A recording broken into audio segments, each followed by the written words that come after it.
इधर से शुरू करेंगे। 74 है ना अभी। इधर से करो, वो कैसे करो? 75 हुई है। चलो इधर से शुरू करेंगे मौलाना। चलो दानिश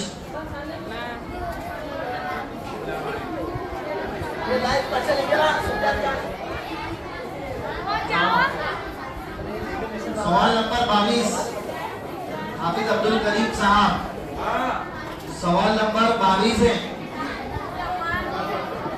हमारे नबी का ताल्लुक अरब की किस कबीले से है?